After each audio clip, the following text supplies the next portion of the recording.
Hello and welcome to today's COABE webinar, Every Vote Counts, Tips, Tools, and Resources for Teachers and Adult Learners.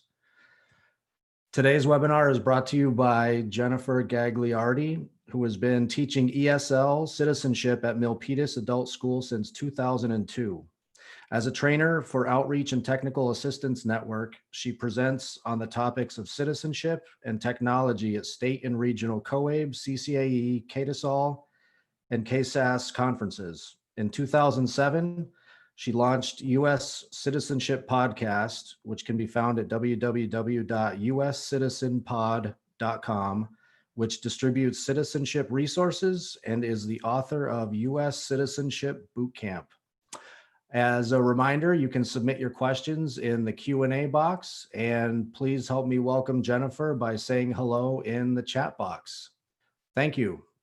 Jennifer?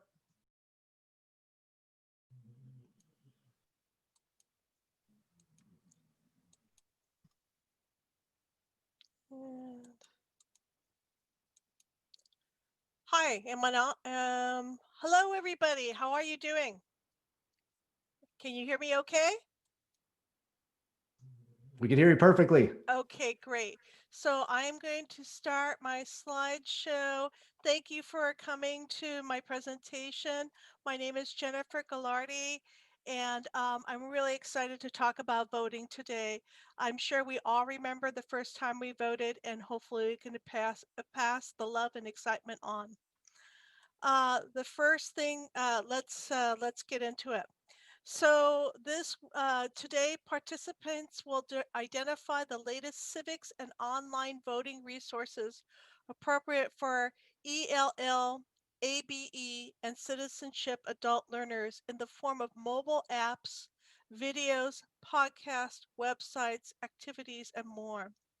By adapting and incorporating these digital resources, participants will be able to deliver relevant content about voting in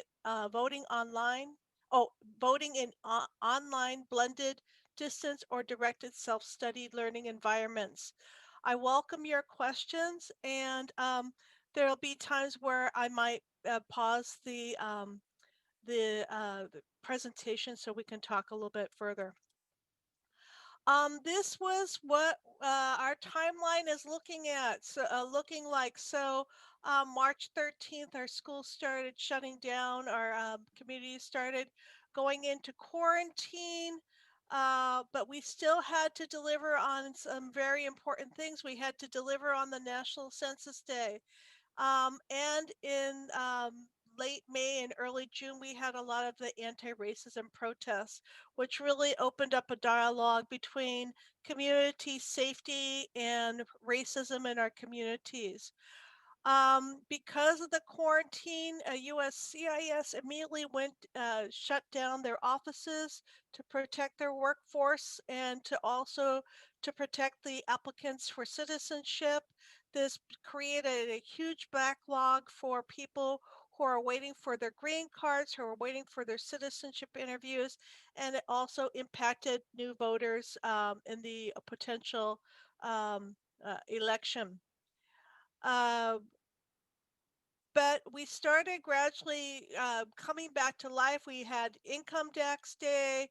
In July, USCIS was able to start the pilot of the new questions that they hope that they're going to be able to deliver late December or early January. And that's going to be really exciting and something to prepare for. July 16th, the census began. Or the census follow-up began. And in August, a whole bunch of things happened. We had a Democratic and Republican conventions. They were basically virtual conferences. We had the celebrations of the 19th Amendment at the 100, and we had the tentative reopening of schools. I can speak for my own school district.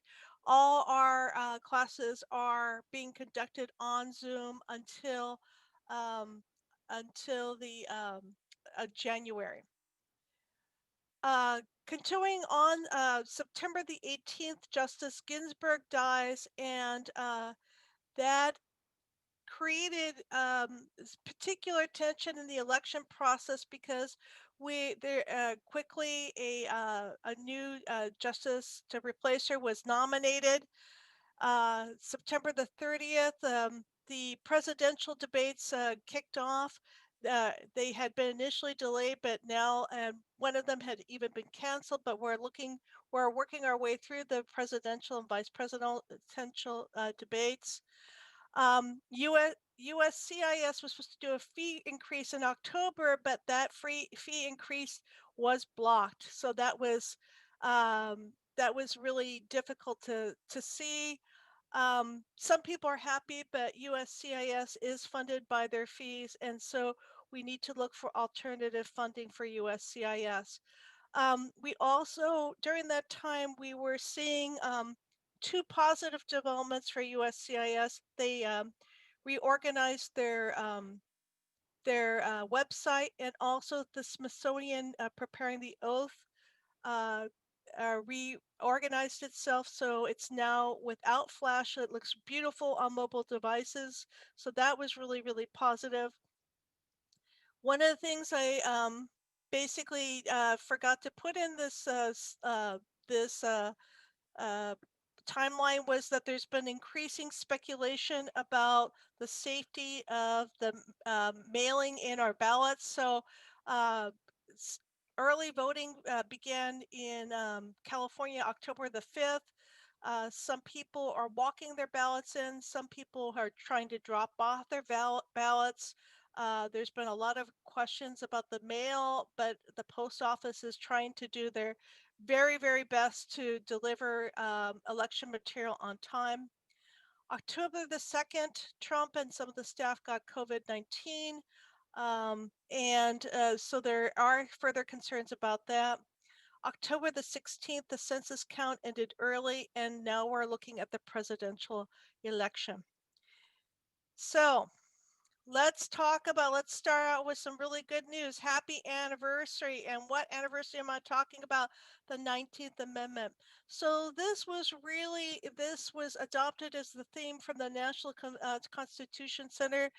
They put out a civics calendar every year where they basically post anniversaries of amendments or different civic events. This year they focused mostly on the 19th Amendment and all the celebrations that were happening throughout the country. I love using this civics calendar to inform my teaching, so I can look forward to adding additional content to my citizenship class, particularly on the matter of voting rights. And because they were focused on the 19th Amendment, I was in a constant conversation about the 19th Amendment and its further extension in with the 1965 Voting Rights Act and the extension thereafter. It was exciting to see that the Congress and the Senate both got in on this action. So the House.gov put up a beautiful virtual, uh, what do I want to say, presentation about the 19th Amendment in the House of Representatives participation in that. This is a really great download, which would be particularly of interest to, I would say, ABE students or people preparing for their high school exit exams, and the Senate.gov. So Senate.gov didn't put out a PDF, but they put out a very interesting presentation related to the 19th Amendment. They were talking about we, the other side, the suffragists petitioned the Senate. And it's interesting to see photographs of real petitions signed by people basically asking the government to change and to think about that's part of a lot of our curriculum. We ask our students to write letters to the government asking them to change laws, or basically we're in support of different legislation. So to see women flexing their power through the power petition was really important. Um, Library of Congress delivered some really great online exhibitions about suffrage, and they talked about when you look at this, these online exhibitions are filled with PDFs, photos, political cartoons, anything that a teacher could want, or all the realia that they could use to basically further extended civics lessons about voting rights related to women. Again, we have further information. We have the presentation. We have more information about the presidential election process, the right to vote, and issues from past presidential elections, including things like, do we admit, what about slavery? So those kind of questions, and seeing that every election had its own issues that it had to deal with, was really, really important to see. So please take a look at this and try to adapt this into your own classrooms. One of my favorite places to visit when I'm in Washington, D.C. is the National Archives, and they've really built out the accessibility to their collection through Docs Teach. So what is Doc Teach? It's basically um, uh, electronic resources of different documents or pictures or whatever the case may be related to different topics. So I was looking at the one related to the ones about women. And these documents are of two particular interests when it comes to women, the concept of citizenship, and one of our most precious rights, the right to vote. So this one is Harriet Stanton Blatch, and uh, first of all, you probably will not recognize her name, but she is the daughter of Elizabeth Cady Stanton. And so she was the daughter of a suffragist. She was a self-sufficient woman, but she married a man from England. And when she married him, she lost her citizenship because through marriage. So she is basically deprived of one of her most precious rights, citizenship, or her identity, because she marries a man. He dies 5 years later, and she has to renaturalize to basically reclaim her citizenship as an American citizen. And eventually, she'll be able, in a couple of years later, through constant work with suffrage, she will be able to obtain the right to vote. So that was really interesting to see this one, that the daughter of a suffragist had to be renaturalized. This is another really interesting application for about related to citizenship. This is an application of a woman from the Midwest. I believe she is originally from Wisconsin. She is white. She marries a Chinese American man. They have children, and they decide to leave the country because they wanted to take their children back to China for some education. However, when she married the Chinese gentleman, she lost her citizenship. So he was able, as a naturalized citizen, he was able to come back easily into the country. However, she had to basically reapply to leave. She had to basically say that she was leaving the country, and she needed to basically say that she was going to come back. So again, when she was coming back, she was not seen as a citizen of the United States. She was seen as somebody who was an alien. So this is another really interesting document, because Immigration Service was basically under the Department of Labor. Later, it transfers to the Department of Justice, and now it's through the Department of Homeland Security. So it's interesting to look at, if you're dealing with low-level students, you look at name, you look at dates, you look at all those kind of things, but then you start digging into marriage, and then also citizenship. And this is really interesting to see the flip side of this, because a lot of our students do gain access through citizenship. So it's interesting to see how this happens, and then how this impacts their voting rights later on. The next one I would like to talk about is again related to the women's suffrage centennial.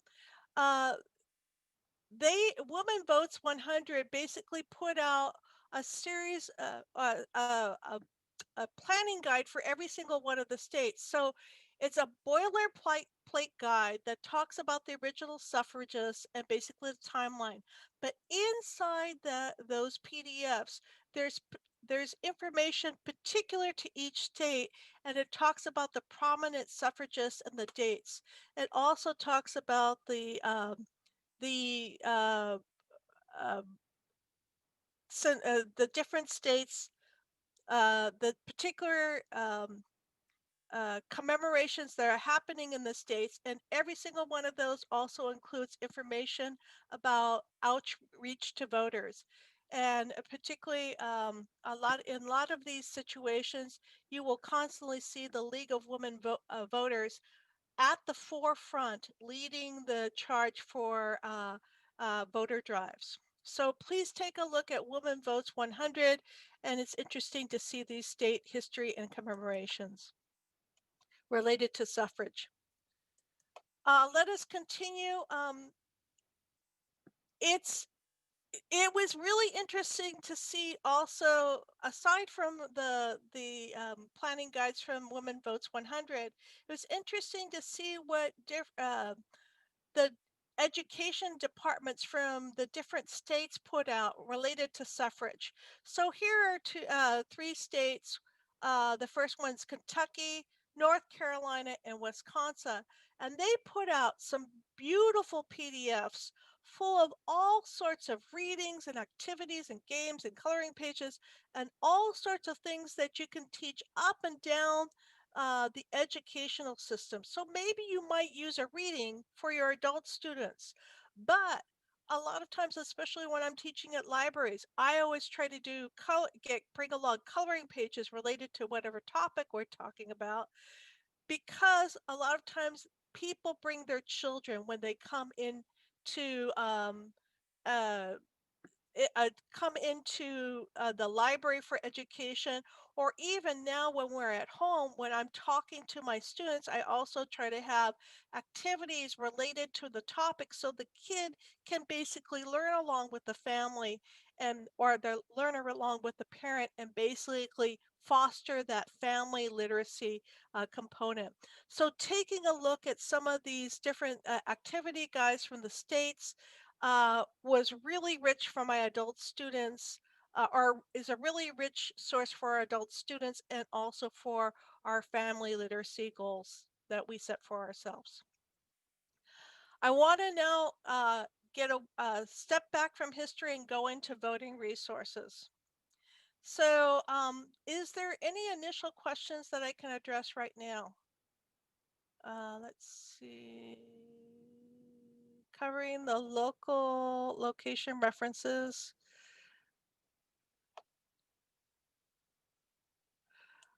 One person was asking about the black women. That was basically tried initially. Black women were supposed to get their voting rights, but that a lot of that was suppressed through local election laws, and that was tried to be addressed through the Voting Rights Act of 1965. And unfortunately, we still need to work on voting rights acts even now and in this date. Making sure that people have access to the polls. We're working on voter ID laws. We're working on rights of former felons to vote, all sorts of things like that. Where do you get the civics calendar at the start of your presentation? That one, okay, so I'm going to throw something, I can't throw into the chat right now. If you go to my website, uscitizenpod.com, the copy of this presentation is on that site right this very second. And the calendar that you're talking about is from the National Constitution Center. So there is a link in my presentation, but you can also go to the National Constitution Center and get that civics calendar. It's really, really great. And the websites that are blacked out, I don't know what to say about that. And sharing a list of resources. COABE basically posted a list of my resources. I can, you will be able to download the PowerPoint, and I have my PowerPoint notes is just full of all the links, so that's going to be really appropriate. A large, wide rectangular box that's at the top of my screen. I don't know what to do about that unless it's my Zoom meeting controls. I think that's what it is. So anyway, let me continue. I'm sorry about that, and let me continue on with that. Here, wonder if I can get rid of this. No. I'm going to try to put my Zoom meeting controls in the middle so at least you can see the title of the slide. Here's one of the easy voter guides from the states. Again, it's coming out of the League of Women Voters, California. And the easy voter guides is basically written in simplified English and then translated into 5 different languages. And so as I looked around the states, the different League of Women Voters had provided easy voter guides or facts for each one of the states, so people to help people access that information. So let's see. So let's continue. Vote.org. So vote.org is very important because it's basically a comprehensive voting information site. And basically it has all sorts of things about your ballot, about where to vote, anything you could possibly want. But what I really appreciated is they were talking about how to prepare to go to the polls. And then what to do when people are trying to intimidate you at the polls. So if they're talking about there's intimidation, coercion, threats, false information, people impersonating poll workers or election officials. I know in California we've had not unofficial what do we call those, drop boxes that people are basically they think they're putting their early ballot into the right drop box, and it turns out to be the wrong drop box, so they're losing their votes. I know people have been receiving false early mailing ballots. So again, they're asking to report this to the protection services so they can address these concerns immediately. So again, please take a look at vote.org.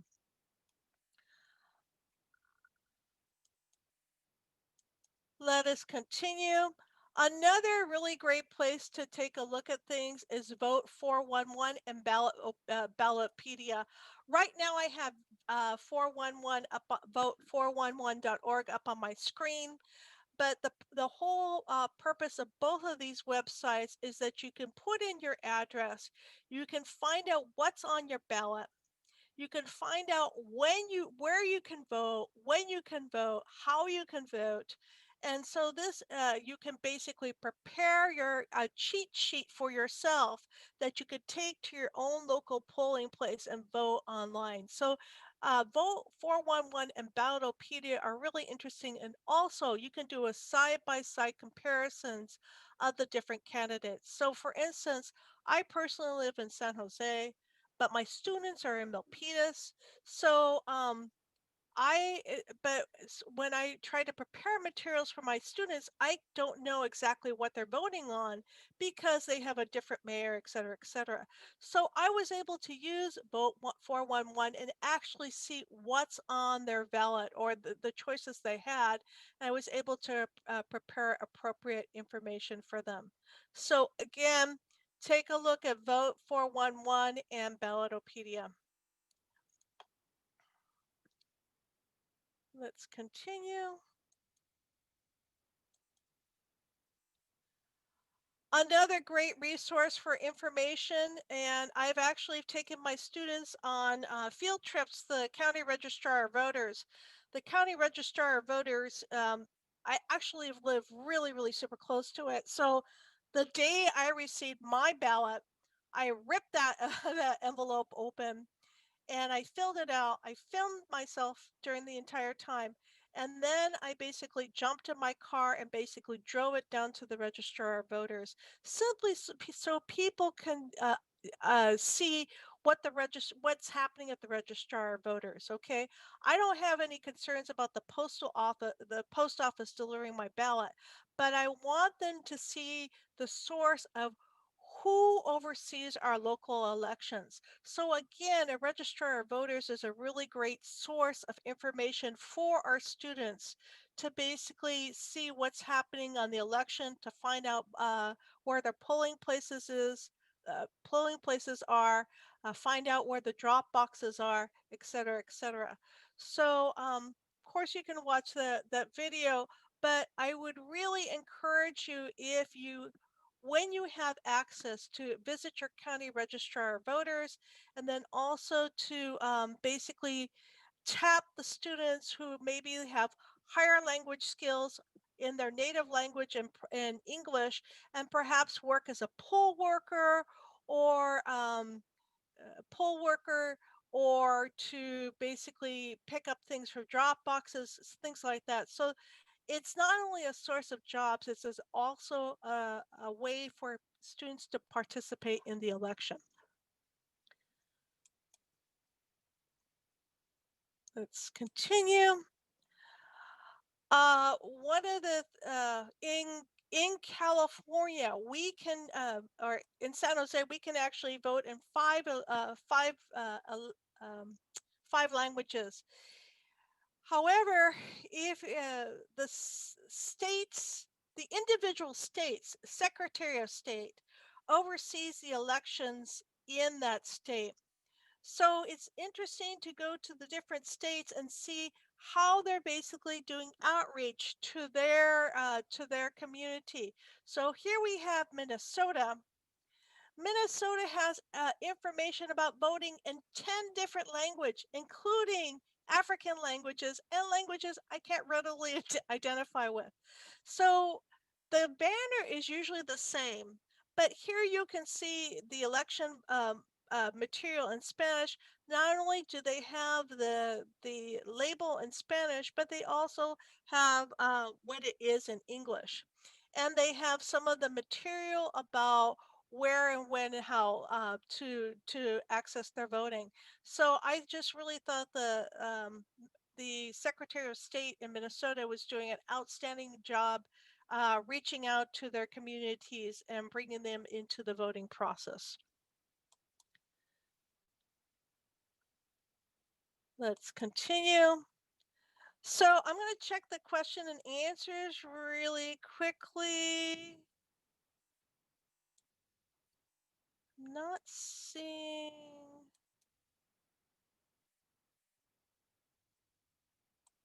How is my presentation? Somebody's saying that it looks a little fuzzy. Is everybody okay? Is everybody okay about that?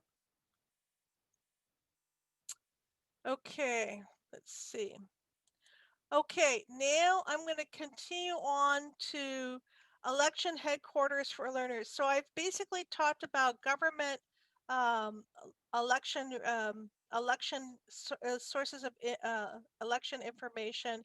Now I'm going to go on for things for learners, particularly English language learners.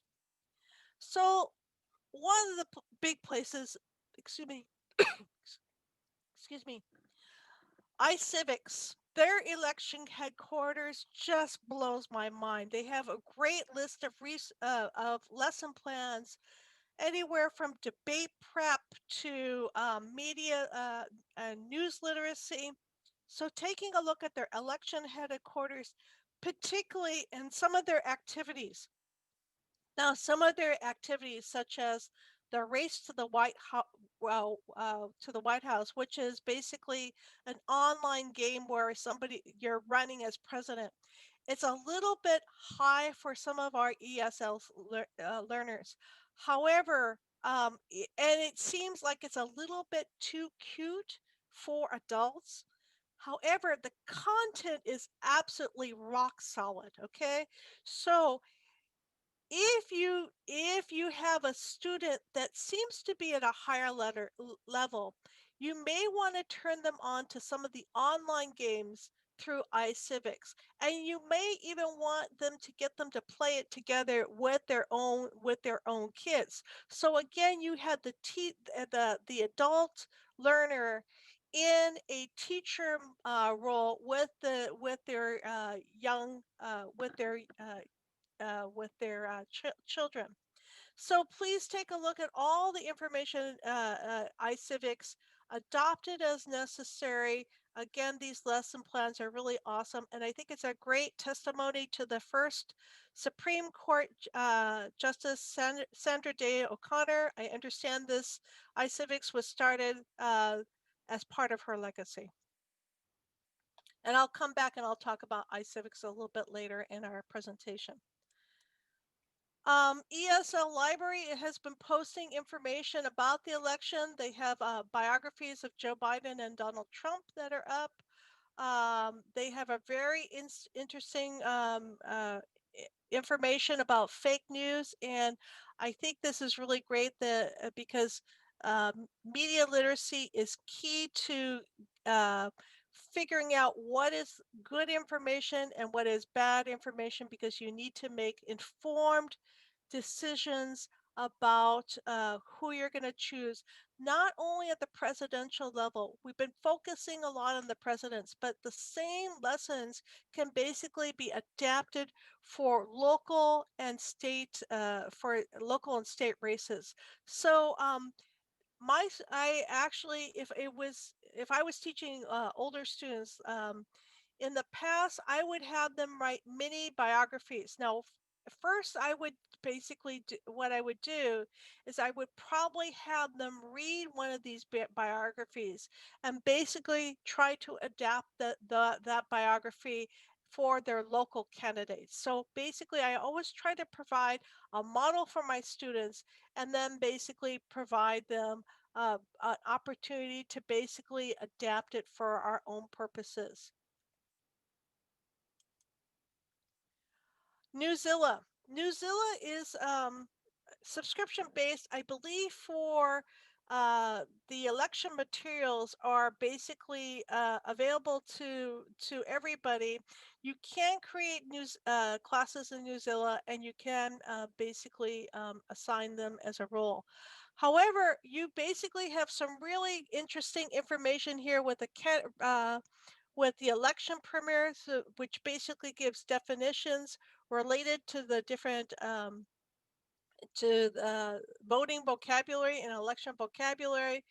You have candidate biographies and you have policy issues. Here you basically have the latest news, and they have a lot of different news stories for students to basically review and ask questions about. And so, and then also they have more information here about race in America.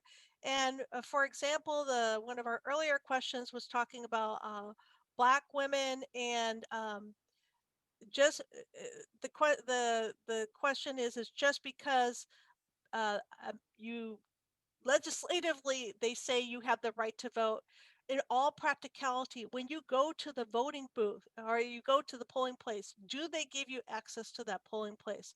So here we have a slightly different take on race in America. It's still vital when we go to make our decisions when we go to the polling place. Voice America. I frankly live and die by the information in Voice of America. I incorporate it into my teachings all the time. Voice of America has VOANews, basically is doing, I would say, a much more, it has, sorry, I'm going to talk about VOA News, and then I'm going to talk about VOA, or yeah, learning English. Excuse me. Let me go back. When I talk about USA 2020 USA votes, they have many articles, videos, uh, videos that talk about different aspects of voting in the election, that talks about at a higher level, so it's going to be appropriate for maybe high intermediate students and adult ABE students to basically follow the elections. They are bringing in constant comment from that. Also, we have VOA Learning English, and they're doing something similar to VOA News, but they do it at a much more simplified English level language. Again, they're bringing forth quality content. I know there has been questions about VOA has basically shifted to a little bit more partisan, or people have felt that they had gone more partisan. I think they're doing a really good job at their election and coverage, and they're really, really trying to attempt to present information in a nonpartisan way. So again, take a look at VOA News and learningenglish.voanews.com. Let's continue. I also put a lot of these resources together in on my website, uscitizenpod.com, which is a whole page of different voting resources. Also, I have things related to citizenship. So, for instance, I've gathered together all the N400 and citizenship questions, and I put them together in a PDF.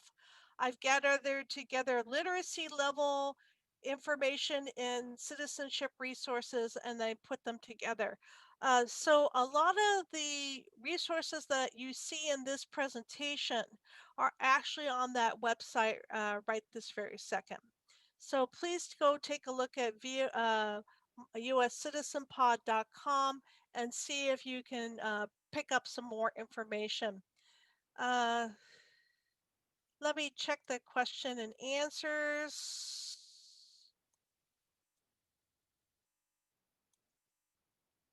Okay, and I'm checking the chat real quick.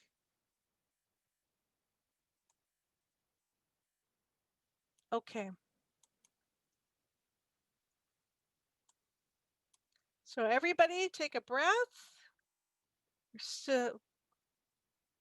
And we're going to continue on, and we're going to talk a little bit about news and news literacy. News and news literacy is absolutely critical for the election. Where we basically used to read a common newspaper in many communities. A lot of our community newspapers are we no longer have access to that. There's a lot of different silos of information. So what we're trying to do is trying to take a look at these resources and think about them critically. So again, I have more links about this on my Padlet, and I did put the link to my Padlet in the chat, and I'll do that after I do my presentation. I had found a lot more resources related to media and news literacy on my Padlet that I recently did a presentation for at another conference. I want to talk about three really important ESL and adult ed newspapers. The first one is Elizabeth Clare Easy English News. A lot of people super love this newspaper.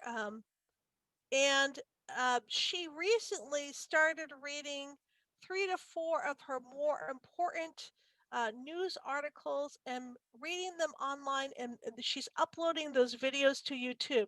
So you can basically practicing your listening skills. If you don't have access to the newspaper, and I do suggest that you subscribe to it, you can basically use this as a listening practice for your students. So again, it's probably pitched at an ESL 3 level. but it's really, really critical news resource for our students.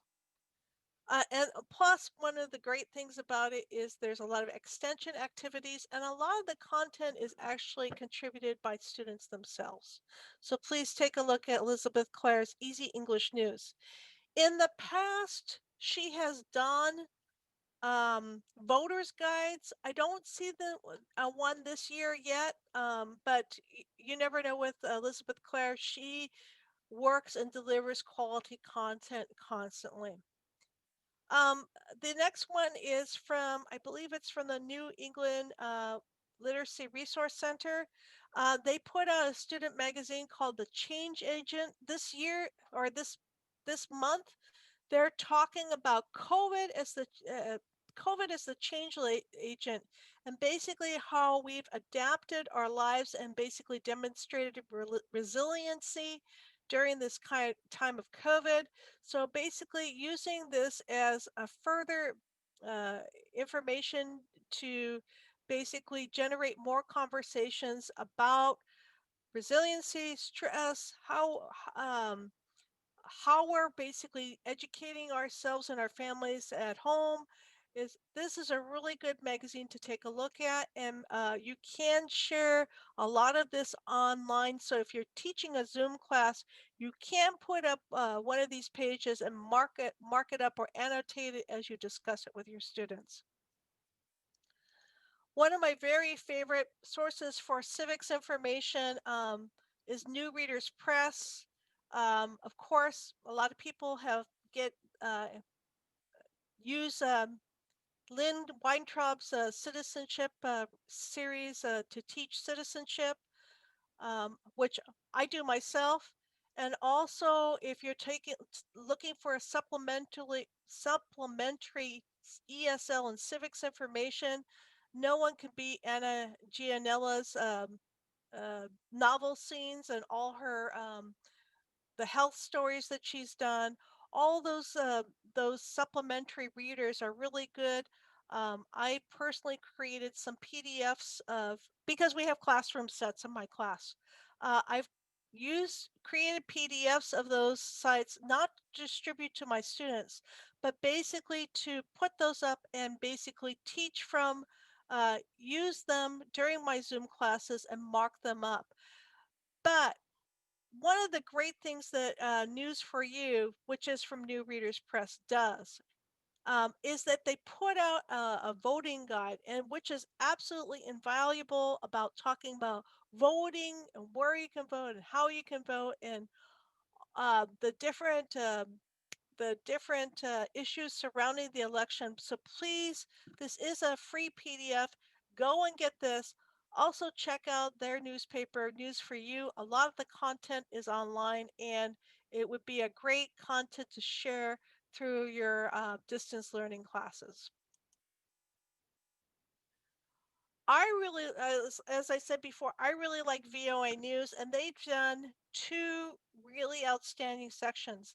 VOANews has done a whole section about press freedom throughout the world. So you can constantly check in and look at the global stories about uh, the threats to freedom of the press, freedom of speech. So that's really interesting to see that. VOA Learning English, however, did a really, really interesting series related to news literacy, which is about, I think it's 6 videos plus articles about news literacy, about developing critical thinking skills, how to look at news sources, what kind of questions you need to ask. So looking at that series and you're able to share this kind of information online could be really deeply enrich and basically extend any of your civics lessons. Another thing that is not up here, but I do have to talk about and is on my Padlet, is VOA is basically an initiative from the U.S. Department of State. As part of that, they have an initiative to share American English and American culture. one of the parent organization of VOA News is American English at State.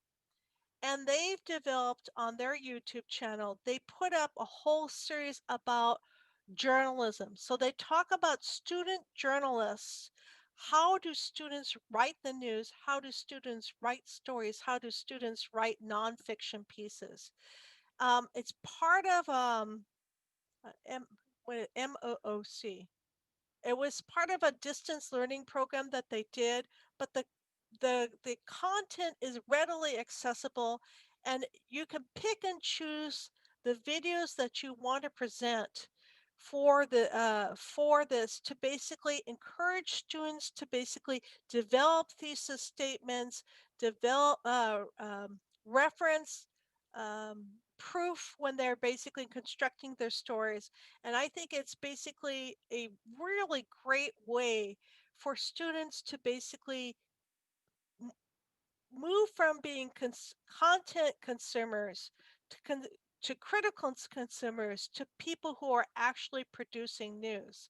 So you can use it for students to write for their local newspapers, or you can absolutely develop your own student newspapers. And a lot of students are it might be a really interesting project to consider for during this time when a lot of us are in our different classrooms, but we're not talking to schools at large. If students develop their own newsletters or resources to share with other students, I think that would be really an effective use of our time in distance learning. Well, this one, two debate guides that I want to talk about. Facinghistory.org has produced a really interesting series of guides related to related to politics or relating to the election. But this one, the political debate viewing guide, was really, really interesting. So they ask very simple questions and have places for students to write down their thoughts as they're viewing this. So this is a PDF that you can download. And also they have the political debate guide, and this one is from iCivics. They also have one about politician report cards. So students can basically identify things that are important to them, and then the candidates actually address those concerns during the debate. So taking a look at the material from Facing History and iCivics, again, downloading those PDFs or taking a look at their lesson plans is going to be really, really super important for you. Another thing for in Facing History, which is up on my Padlet, they had a really good checklist about 10 tips to spot fake news, which is again a really good way that and they wrote it up very simply and had very simple examples of, hey, this sentence has too much emotion on it. Could it be that it's possibly, do we want to trust this or we don't want to trust it?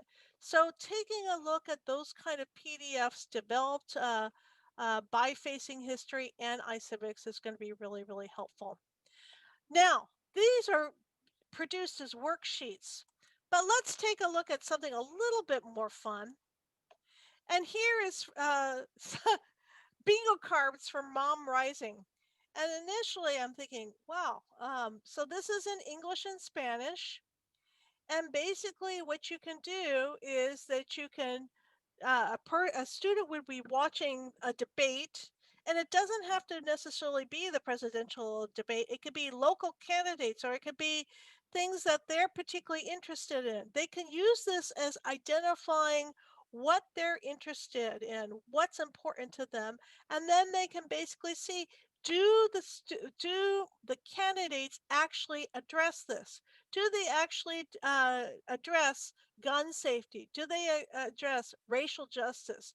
Do they address women against violence? So they're talking about all these kind of things. So again, you can use this, people can use this to identify what's important to them, and then actually do the candidates actually talk about this? So you can use this not only during a debate, you can actually go to candidates' websites and see, did they vote on this legislation or didn't they vote on that legislation?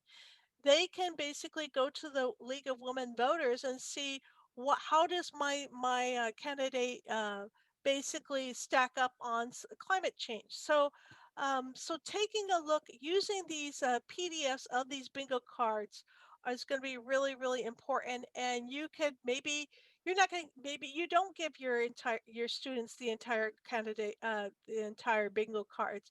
Maybe while you're teaching it, you might be teaching one row per day, or addressing this, or also you can use this almost like a calendar or advent calendar to basically talk about different topics um, in your classroom. Let us continue. I'm seeing things really light up on the chat. Hopefully I can go there. Let's see if I can see something in the chat. Oh, thank you. Interesting idea. And somebody said something. Oh, learning English, VOA and learning news. Yeah, great. Okay, nice presentation. Thank you so much. I want to go to video content, and a lot of people know me that I have been I have my own video, my own YouTube channel, but I want to talk about some resources, and then I want to talk about how I use those resources. So let's continue. So this one, oh my God, 60-second civics is absolutely outstanding. They're doing a series related to voting, elections, and representations.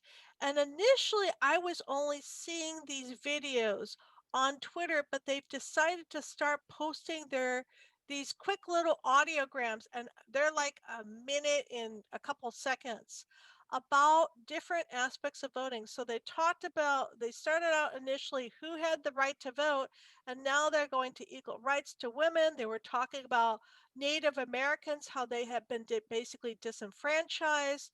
They were talking about African enfranchisement for Black male voters. So they're basically trying to step through this voting history and election history very, very carefully. So that's what you're going to see on Twitter, and you're going to see on YouTube. You're going to see these short videos. However, you really need to go to their website. And on their website, they have a new civics quiz every single day, a simple question, a simple answer, and you can listen to the podcast there. So again, this is really interesting. You can hit both sides. You can watch the video, or you can use it for listening lessons.